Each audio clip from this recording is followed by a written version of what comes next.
and welcome back everyone to the video series dedicated show on MTV where Bob is their uncle. Or if you're Ashley, then Steve's your uncle. That's right, we're talking about The Challenge Season 41 Vets and New Threats Episode 8. Boy, was this a jam-packed episode with people yelling justice for Leka, a spinning tower over the water, a vet-on-vet pole wrestle, and so much more. Let's first start off where last episode left off. And that was Izzy losing the elimination against Tay. Tay is 2-0 coming back to the challenge house. And as we move on to a conversation between Olivia, Derek, John A, and Theo, we hear a little bit more about the two big alliances in the house, and that is the Upstairs Alliance and the Downstairs Alliance. The Upstairs Alliance are captained by Aviv, Ashley, Michaela, and Nani, and everybody else in the Upstairs is kind of adjacent to them, where you go down to the Downstairs and it's most of the UK Alliance. It's also in this moment that Theo mentions that he is this close from going quote-unquote carnage mode. He said something to the same effect when Olivia was going into the elimination against Leka. Theo has had little impact on this season so far. It's like, Theo, either do it or just stop saying that you're this close to doing this or this close to doing that. Now, speaking of Theo, the next day he does get his knee checked out because he said that he sustained an injury from when they had to climb the mountain. His knee feels swollen and he's worried that something bad could happen or that his performance is being hindered by this knee. Now, speaking of Theo, he does come up when Turbo confronts Derek in the kitchen about his vote, where Derek voted for D and Turbo, to where possibly D could have went into the elimination, and if she were to have lost, Turbo would have become the hangnail. And I just thought it was funny that Turbo, essentially in this one conversation, didn't just call out Derek, but CT, Leroy, and Theo, who are not even in the kitchen, caught strays from this. Speaking of CT, we hear his name getting tossed around the house a couple of times before going to the daily challenge. We first hear from Sydney, who says that none of the rookie women want to be paired up with CT because they deem him as conniving and a liability. A liability because of his endurance and inability to do heights over water. We also go to a conversation with Nani and Michaela, who both agree that they would like to see T go into an elimination sooner rather than later. Well, I feel that's a pretty good segue for us to head to this week's daily challenge, which is heights over water. It looks to be the same quarry that we had already been to for a previous challenge, where TJ says that they will be playing the game Cyclone, where this giant climbing tower will be hanging over water and will be spinning, and the teams will have to try to transport as many blocks from the bottom of the tower all the way up to the top. The team that can get the most blocks the quickest will win into power and win into safety and will be able to nominate anybody against the hangnail. Now, I mentioned Theo had to get his knee checked out, and TJ said until Theo gets an MRI, he is unable to compete in the daily challenge. But instead of having 3 people sit out with Will, D, and Theo, Theo now will be subbed in as the hangnail. Will is off the hook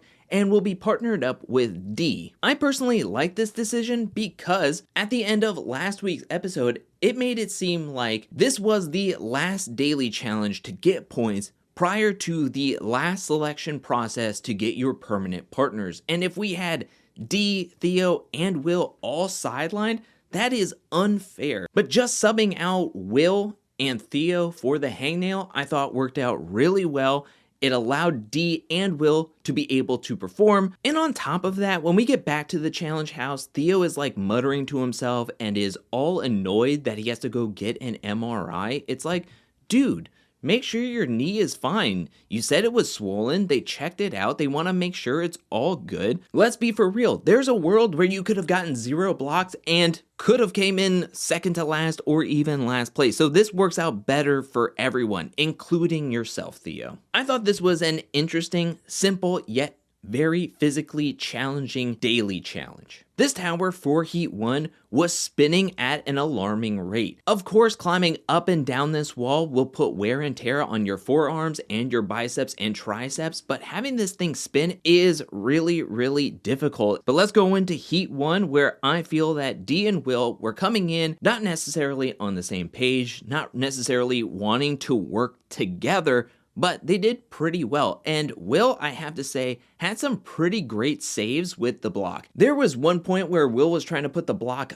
up on the top of the tower, and it was about to fall backwards as it bounced out, but he was able to just get the rebound and put it right back up there, and he almost dropped the block and was able to squish it in between his stomach and his thighs. Great saves, as in Heat 1, Dee and Will were in first place for a very short period of time, but they were in first place having 2 blocks out of 5, where everybody else got 1 block out of 5, except for Leroy and Tay, who did not do so well, and they got 0 blocks out of 5. In Heat 2, it is no surprise that in a climbing challenge that Jeremy and Sydney would be the best, or at least the favorites coming into this. I expected them to do well, but they absolutely crushed this challenge as they got 4 out of 5 blocks in 7 minutes and 12 seconds. To put that in perspective, in Heat 3, Cedric and Nani got 2 blocks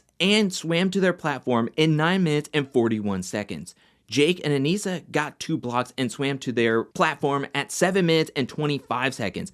Olivia and Leo got 2 blocks and swam to their platform in 8 minutes and 56 seconds. One last time, Sydney and Jeremy got 4 blocks and swam to their platform 7 minutes and 12 seconds. I mean, this was absolutely incredible, both on the swimming portion by both Sydney and Jeremy, but Jeremy going up and down that tower 4 times and put the pressure on Heat 3 to where you had to be absolutely perfect to win this challenge. This challenge seemed to be made for Sydney and Jeremy, as they were the clear winners at the end of the day. Now, Heat 3, TJ blew that horn and CT was climbing up that tower at an incredible speed. Everybody is calling him out. You got Turbo, you got Ashley, you got Jeremy, Sydney, Dee. Everybody is just frustrated and thinks that this is definitive proof that CT threw the challenge for Leka to go directly into the elimination. Is just constantly criticizing CT for being able to climb on a men's day, even though this tower seems taller and spinning, meaning that if he were to fall off, it could mean way more of an injury than saying the stationary ladder that was on a earlier daily challenge. But even with CT able to get past the halfway mark on this tower,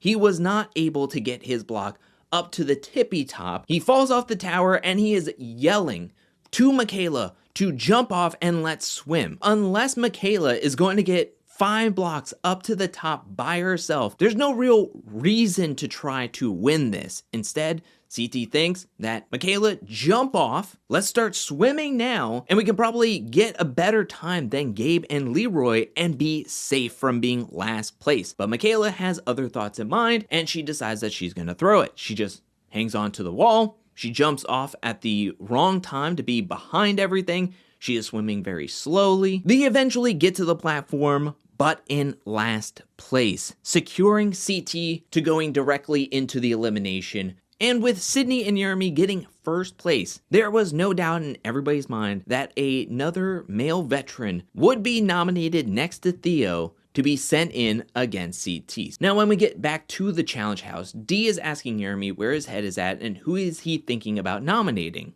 Jeremy is considering calling out either one of the Dereks. Derek A has voted Jeremy at a voting ceremony, as well as Derek was the one that floated his name out there when Derek was going directly into the elimination and wanted to take a big swing at a rookie, and he said Jeremy's name. Dee feels like she's in between a rock and a hard place with the permanent partner selection coming up. Dee is tied for the bottom of the rookie women, and at this moment she feels like her best option at the moment is CT. She wants justice for Leka, but CT is a challenge champion, and he has some social game, and maybe that's her best option. Jeremy is trying to sell her on Theo, being like, hey, Theo is better than CT, right? I don't know, let's take a look at the performance points, and it seems like CT has more than triple the points that Theo has. We get to the bar, and Dee is having a conversation with CT, and it feels like maybe they're trying to bury the hatchet. Maybe Dee is like, okay, if you're coming back,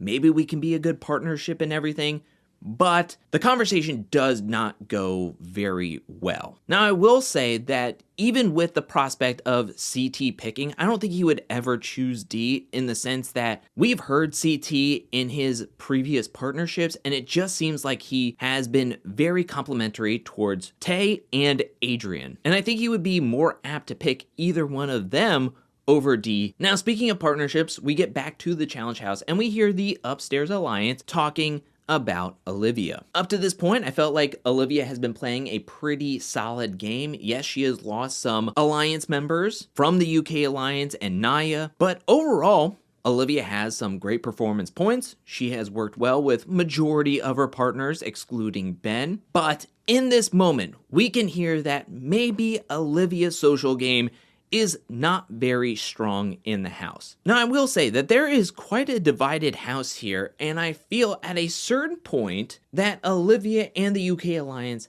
have excluded themselves from a lot of the other housemates, and I feel like there are certain cliques within the house that the UK Alliance felt like everybody was turning on them, to where they just decided to band together and really just clump up, to where they felt like it was us against the rest of the house. And I feel like that mentality and strategy kind of hurt them from being able to connect further, especially Olivia, with the other rookie men. Because we hear from Will and Cedric, and we heard from Michaela saying that she heard Jeremy does not want to be partnered up with Olivia.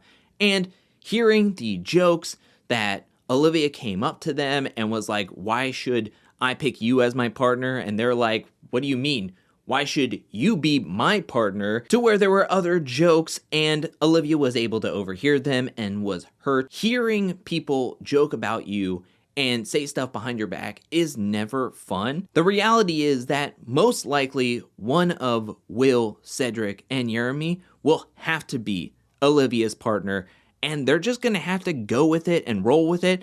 And at that point, Olivia will be their best friend no matter what. And to be honest, Olivia has been performing really, really well. And Olivia being partnered up with any of them is going to be a really strong duo. But now let's put a pin in all of this partner talk as we get to the voting ceremony, where we have Sydney and Jeremy nominating Derek for the vote, and it comes down to 8 votes for Derek, 1 vote for Theo. So the stage is set. We have Derek versus CT in a pole wrestle. It's unfortunate for Derek because 9 times out of 10, going up against CT in a pole wrestle just isn't gonna be good for him. Now, we've seen in the past where not necessarily the bigger person ultimately wins a pole wrestle. If we harken back to season 13, The Duel, where we had Brad versus Big Easy, Brad was able to win against Big Easy.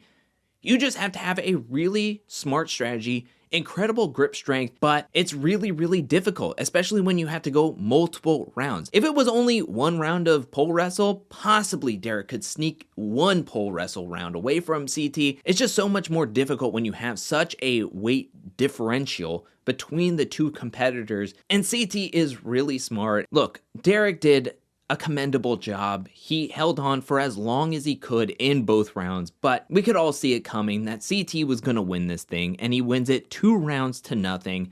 CT wins. Derek is unfortunately eliminated. Derek has been on an incredible run, a renaissance, if you will, a resurgence after making back-to-back finals, getting 2nd place in season 40, and he came in with a lot of friends, but the game caught up with him, and he found himself in elimination against one of the challenge goats in a very difficult physical challenge like the pole wrestle, and he was ultimately eliminated. I think he did a great job on the season, but this is where I thought that TJ was gonna say, all right, now it's time to pick the permanent partners, and I was so excited because it sounded like at the end of last week's episode that this was it. After the elimination, we're gonna do our permanent partners, but TJ then tells everyone, well, this is when I would do the selection process, but we're not gonna do it.